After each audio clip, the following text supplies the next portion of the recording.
कि SSC GD की परीक्षा देने के लिए केंद्र पर 800 से ज्यादा लोगों को बुला लिया गया और बैठने की व्यवस्था सिर्फ 250 लोगों की थी। जो शिक्षा मंत्री जिस देश की सरकार एक परीक्षा नहीं ठीक से करवा पा रहे हैं, आप बताइए कि एक साफ सुथरी परीक्षा के बिना, इस देश में ईमानदार गुरु के बिना हम विश्व गुरु कैसे बनेंगे। कल सुबह सुबह प्रधानमंत्री जी का मेल आया उनके ऑफिस से और विदेश में उनकी उपलब्धियां गिनाई जा रही थी और देश में लगातार सुर्खियों में यह बात बनी हुई है कि पहले नीट और फिर सीबीएसई का मामला। और सीबीएसई का मामला ऐसा है कि एक 17 साल का बच्चा अपनी समस्याओं को लेकर गुहार लगाता है और सरकार की चापलूसी में अपने रीढ़ की हड्डी खो चुके पत्रकार आनंद फानन में उस विद्यार्थी को देशद्रोही और पाकिस्तानी बताने लगते हैं। दिक्कत ये है कि जब प्रधानमंत्री जी और उनके दोस्त को ही देश मान लिया जाता है तो देश हित की हर बात देश विरोधी लगने लगती है। आप हमें बताएं कि प्रधानमंत्री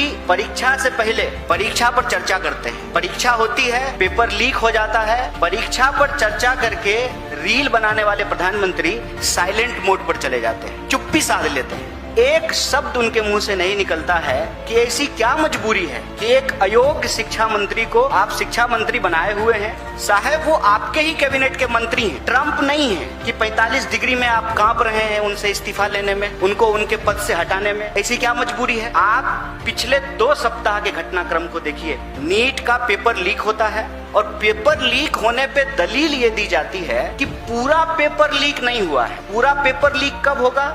जब क्वेश्चन पेपर न्यूज़पेपर में छप के आएगा। व्हाट्सएप पे क्वेश्चन पेपर घूम रहे हैं, पहले उसको दबाने का प्रयास किया गया, फिर स्वीकार किया गया कि पेपर लीक हुआ है, फिर पेपर उसको कैंसिल करके दोबारा पेपर कराया जा रहा है। 1 महीने के भीतर 20 लाख से ज्यादा विद्यार्थियों को फिर से नीट का एग्जाम देना है। अभी नीट के मामले में प्रतियोगी छात्रों की आत्महत्या की खबरें आने लगी, फिर सीबीएसई का मामला आ गया।